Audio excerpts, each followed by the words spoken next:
estado del arte y el marco teórico forman parte del desarrollo de la perspectiva teórica, el cual es un proceso de inmersión en el conocimiento existente y disponible que está vinculado con nuestro problema a resolver. El desarrollo de la perspectiva teórica implica exponer y analizar teorías, conceptualizaciones, investigaciones previas y los antecedentes en general que se consideran adecuados y válidos para contextualizar y enmarcar nuestra investigación. Básicamente, al desarrollar una perspectiva teórica, estamos logrando obtener una big picture, una imagen a gran escala sobre el tema a investigar, lo cual ayudará a generar nuevas ideas y a deslumbrar los descubrimientos más recientes de otros investigadores.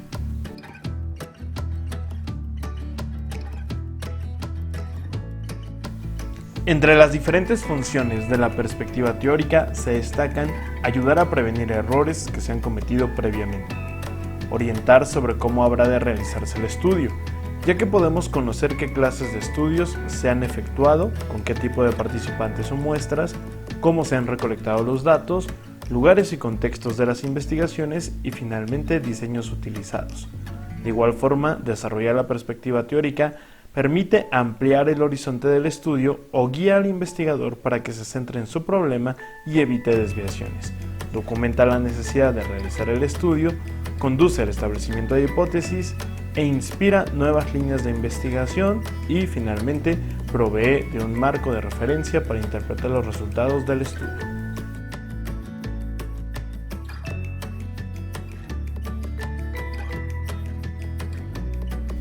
La revisión de la literatura implica detectar, consultar y obtener la bibliografía, referencias y otros materiales que sean útiles para los propósitos del estudio, de donde se tiene que extraer y recopilar la información relevante y necesaria para enmarcar nuestro problema de investigación. Esta revisión debe de ser selectiva. Se requiere seleccionar dentro de todas las referencias solo las más importantes y recientes y que además estén directamente vinculadas con nuestro planteamiento del problema de nuestra investigación.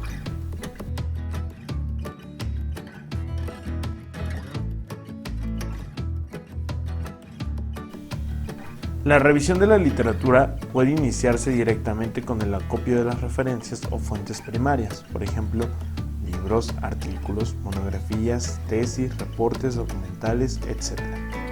Es recomendable iniciar la revisión de la literatura consultando a uno o varios especialistas en el tema y buscando en Internet fuentes primarias en centros o sistemas de información y bases de referencias y datos, como por ejemplo la base de datos de Google.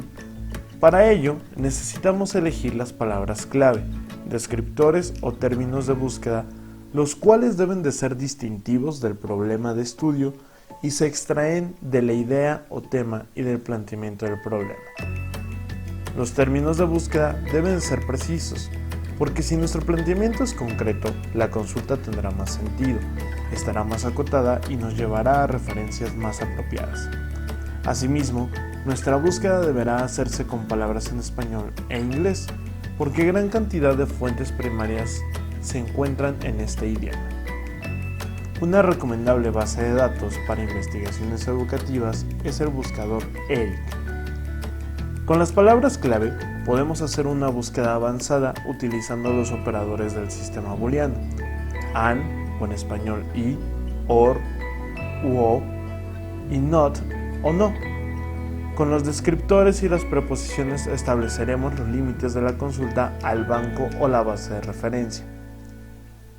Consultar en Internet es necesario y tiene ventajas, pero si no buscamos en sitios con verdadera información científica o académica de calidad, puede ser riesgoso. No es recomendable acudir a sitios con un fuerte uso comercial. No todos los documentos de la web son dignos de tomarse en cuenta. Debemos filtrar y no utilizar los que constituyen simples opiniones sin apoyo o resultan insustanciales. Aquellos que también son comerciales y que no incluyen información corroborada. Y también debemos eliminar otros que estén sesgados y carezcan de fundamentos.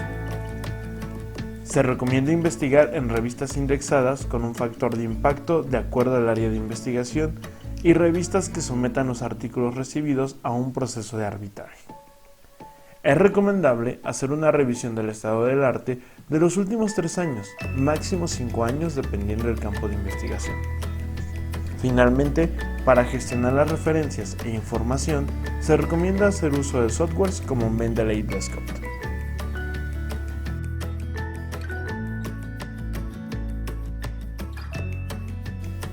Después de identificar las fuentes primarias pertinentes, es necesario localizarlas.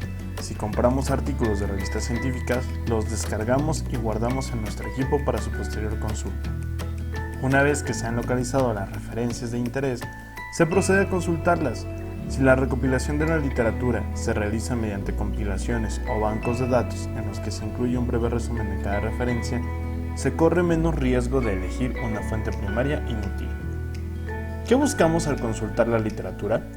Básicamente, definiciones, teorías, resultados, casos, ejemplos, instrumentos utilizados para medir o evaluar los conceptos, o variables de interés, hipótesis comprobadas o rechazadas, datos específicos y enfoques o abordajes al problema de investigación. Para establecer la utilidad de los libros, conviene comenzar analizando el índice de contenido y el índice analítico o de materias por cuestión de tiempo. Al tratarse de artículos de revistas científicas, lo más adecuado es revisar primero el resumen y palabras clave, y en caso de considerarlo de utilidad, examinar las conclusiones, observaciones o comentarios finales, o, en última instancia, todo el artículo completo.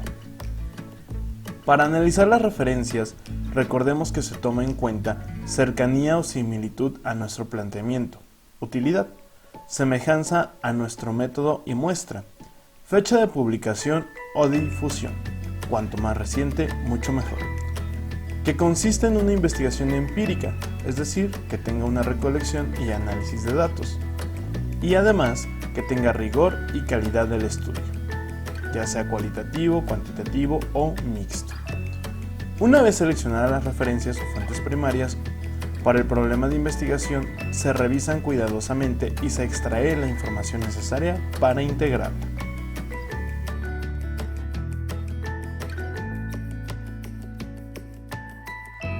A veces se extrae una sola o varias ideas, otras una cifra, un resultado o numerosos comentarios.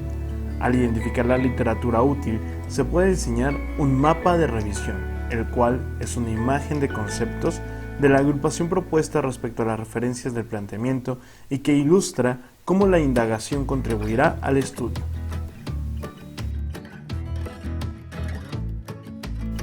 ¿Cuántas referencias deben usarse? Esto depende del planteamiento del problema, el tipo de informe que estemos elaborando y el área en que nos situemos, además del presupuesto. Por tanto, no hay una respuesta exacta ni mucho menos. Sin embargo, algunos autores sugieren un mínimo de 30 referencias para una tesis de pregrado o maestría y artículos para publicar en revistas académicas. En una investigación en licenciatura, para una materia o asignatura, el número puede variar entre 15 y 25, en una tesina entre 20 y 30, en una tesis de licenciatura entre 25 y 35, en una tesis de maestría entre 30 y 40, en un artículo por una revista científica entre 40 y 60 y en una disertación doctoral el número se incrementa entre 60 y 120 referencias.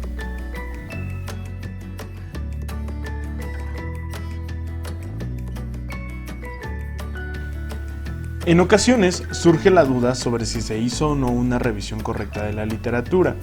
Para prevenir esta situación, conviene aplicar los siguientes criterios en forma de preguntas. Cuando respondamos sí a todos, estaremos seguros de que al menos se realizó una revisión adecuada. Acudimos a un par de bancos de datos, ya sea de consulta manual o por computadora, y pedimos referencias por lo menos de 3 años atrás, máximo 5. Indagamos en directorios, motores de búsqueda y espacios en Internet, por lo menos 3. Revisamos como mínimo 4 revistas científicas que suelen tratar el tema de interés. Las consultamos de 3 años atrás a la fecha o máximo 5. Buscamos en algún lugar donde había tesis y disertaciones sobre el tema de interés. Localizamos libros sobre el tema en al menos 2 buenas bibliotecas físicas o virtuales. Consultamos con más de una persona que sepa algo del tema. Si aparentemente no descubrimos referencias en bancos de datos, bibliotecas, hemerotecas, videotecas y filmotecas, contactamos a alguna asociación científica del área en la cual se encuentra enmarcado el problema de investigación. Y recuerda, todos tenemos algo que aprender y algo que enseñar.